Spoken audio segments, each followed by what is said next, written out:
दोस्तों, हमारे नए नए वीडियो गीत देखने के लिए हमारे YouTube चैनल को सब्सक्राइब करें और न्यू अप टू डेट्स जानने के लिए बेल आइकन को क्लिक करें।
बाबा के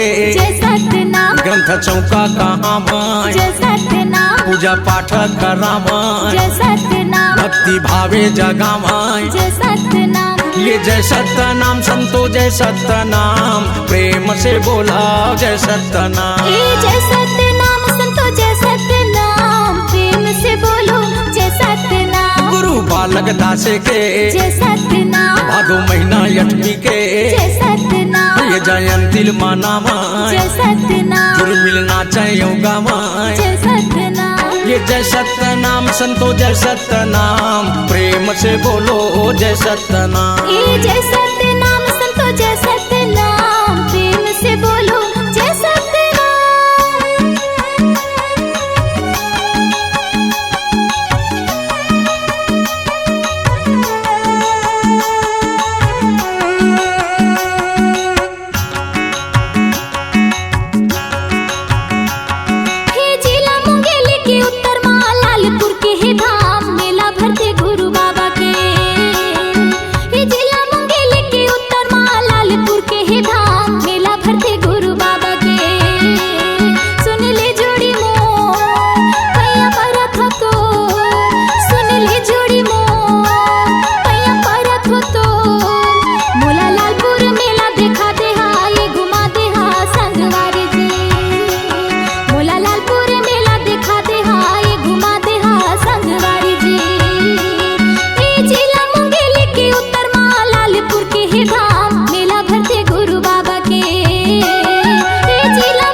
तारीख 18 दिसंबर महीना वो रहबे बाजी तैयार ए दिन रहबे बाजी तैयार लइका जब छौवाला धर ले बे बाई धर ले बेचाऊं रौदार तैहा धर ले बेचाऊं रौदार लइका जब छौवाला धर ले बे बाई धर ले बेचाऊं रौदार तैहा धर ले बेचाऊं रौदार मेला घुमाऊं और दर्शन कराऊं भीड़ हरै थे अपार कहाँ 8 तिथि आऊ भादो के महीना भारी मेला भराय ये दे भारी मेला भराय ग्रंथ कहाँ मैं वो चौका पोतावाय मंगल गीत गवाय ये दे मंगल गीत गवाय ग्रंथ कहाँ मैं वो चौका पोतावाय मंगल गीत गवाय ये दे मंगल गीत गवाय मन के मनौती ला पूरा करे बर मांगत है वरदान कहते मन के मनौती ला पूरा करे बर मांगत है वरदान कहते मन के मनौती ला पूरा करे बर मांगत है वरदान कहते